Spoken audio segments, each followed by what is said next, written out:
Okay, as a parent, here's some strategies or suggestions and examples of what it can look like, what it can sound like in the moments when you have a chance to teach your child executive function skills or to teach your child the metacognitive skills of problem solving, evaluating, and future planning. So I want to go through a couple of scenarios that you can use in the flow of a day, right? So for example, let's break this down and let's think of this in terms of, I don't know, just a couple of scenarios that let's start with the morning. So, what's really important in the moments that you catch your child, I don't know, maybe stuck or not where they're supposed to be and not doing what they're supposed to be doing.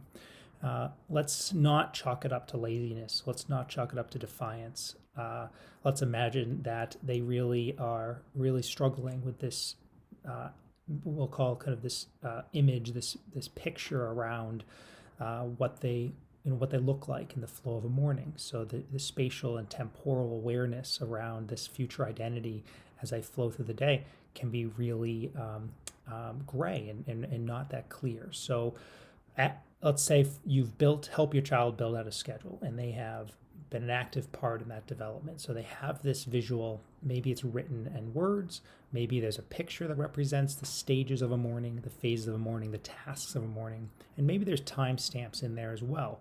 And what that can help is to develop that picture, that mental image around my identity in the morning, starting with that alarm going off and transitioning into the start of a day, right? So in those moments that you see your child stuck, right, you have an opportunity to do one of two things, right? You can tell your kid what to do, or you can help them to help themselves. And what you want to try to help them do is just imagine a thought bubble in their head, right? And you imagine this thought bubble in the head, and you want to help them start to think around what they should be thinking about in that moment. And you can do that by asking certain questions, right? And some of that might be, what's on your mind? Right? And you can say, what should you be doing right now? What are your best choices right now? And as you ask these questions, you can even give the temporal prompt around, okay, it's 15 minutes since you got up. What should you be thinking about as you organize your morning?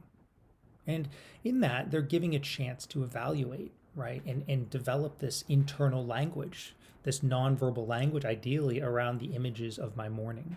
And even a verbal language around even self-talk strategies around what should I be doing, what shouldn't I be doing.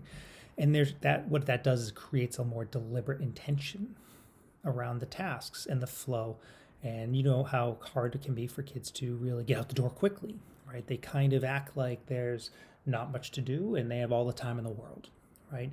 And so by developing that internal relationship that might break their perception in more in alignment with reality, they can grab a hold. So as they are standing there at the fridge, wondering what to get for breakfast, the fridge is open and they're just looking and they're kind of evaluating, and time goes by, and that time can't be going by. They need to actually have something out and be eating, or else they're going to miss the bus or be late to school. So what you can help them do in those moments is give them kind of a stopgap in a way where you pause and you say, okay, before you get to the fridge, what are you thinking you might like to have for breakfast? What's in your mind's eye on your options?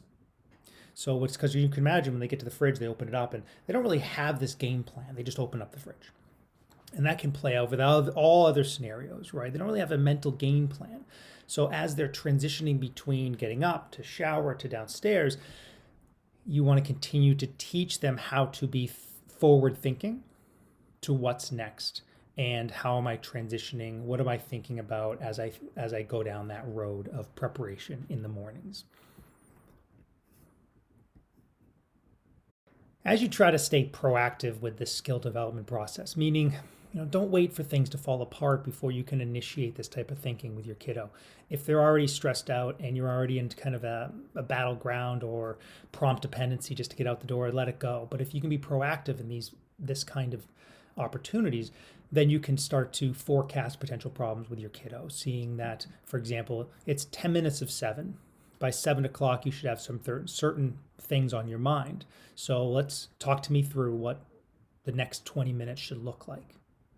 And that's really helpful to your child, because it's helping them to really compartmentalize blocks of time, right? And maybe you're catching them in the kitchen when you know they should be upstairs in the shower. And you give them that kind of temporal kind of prompting around it's 6:30 in the morning.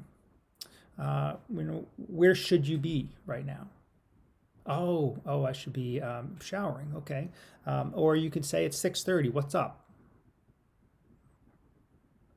Right? You look stuck, and you just engage in this process again, realizing, kind of think of this thought bubble in their head, and what you're trying to do is you're trying to communicate to that part of their thinking, right? That frontal lobe where they're evaluating, processing, and organizing their attention, right? And their working memory, and they're organizing their nonverbal skills around who am I right now, and who should I be next, and in that transition between my current identity as I'm a food eater, I'm a breakfast eater, I'm a shower. Okay, how do I transition from those two identities, right? And okay, well, I have to get upstairs by a certain time. And by helping them organize their attention in the mornings to see that transition, you're really helping build a real core skill, because that's just one example. We overplay that type of opportunity when it comes to homework, which can be the most stressful part of a child's day. So to really support that skill development in the mornings, when the working memory is typically the highest because you're well rested, you have opportunities that you don't want to ignore. Okay, so mornings obviously present itself with a great opportunity that we want to take advantage of.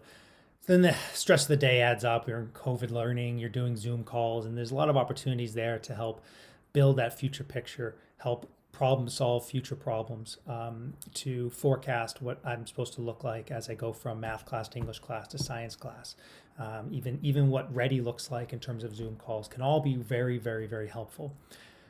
But other opportunities that parents can grab a hold of that might be easier are really the transitions from home to school, school to home, right? So as you think about that transition, you have your kind of mental processes, and you want your child to develop those same mental processes. So engaging them in, okay, we're on our ride home from school, and you know what life looks like when they walk into the house, but they may not have a clear picture, or at least you're building that muscle through repetition. So you continue to engage with them in, what does life look like when you get home today, right? Talk me through your schedule. Talk me through your afternoon. And what you've done with them in the past is maybe you've talked about time markers that are symbolic or important in the transitions of free time to student time or homework time or study time. And you want to hear that type of language when they're talking about their afternoon. So maybe they're getting home at 3 and there's this chance to have a snack and this chance for downtime, and you know that they want to start their homework at 4:30 because maybe they can get their homework done by dinner, which is at 6.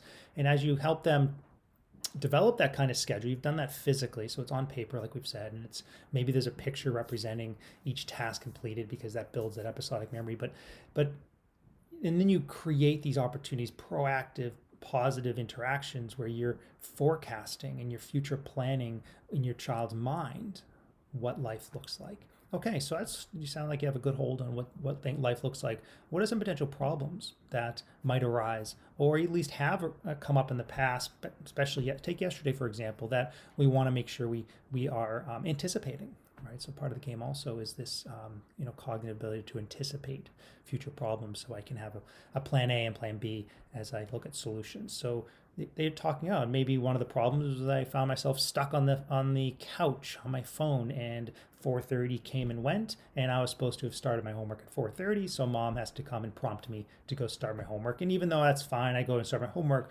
the goal is independence. The goal is being able to recognize then those temporal windows and be able to use those internally to transition between what I'm doing now and another, maybe non-preferred, but at least a meaningful activity that represents my other goals in life. Okay, so by anticipating that as a parent, you can help your child to anticipate that and build that core skill, that those self-regulatory skills and those executive function skills in the moments throughout the day. That also plays out in the evening. So think about bedtime and how that presents as an opportunity to reflect on the day. If you do it proactively, there can be a lot to learn as you evaluate the pros and cons of a day, as you reflect on what went well, What were some struggles? And then to forecast tomorrow, right? What does life look like as I future plan into tomorrow? What are those milestones of tomorrow morning? Even if you just focus on the morning, that's okay. I want to build that muscle by planning for it, right? And okay, so what was the struggles this morning, and how do we want to problem solve those struggles for tomorrow? And really engaging your child in that frontal lobe problem solving creates the skill development opportunities that we as parents don't always have the time to do. Of course, life just kind of runs. But if we are, thoughtful enough, and hopefully this video kind of gives you more ideas of how to be more thoughtful and steal opportunities as they're there in front of you anyways, then we can continue to see, okay, if I do this 100 times in the course of the year, my child's getting better, not worse. Okay, so I'm hoping these suggestions help. I'm trying to generalize the examples to kind of represent most kids, but if there's other scenarios, feel free to reach out to me if you're a current client or even a past client, or even just a conscientious parent that looking for advice or suggestions. Send me an email or give me a call, and let's see how we can help, or I can do one of these videos that might be more specific to a certain problem that you want to help your child work through. All the best.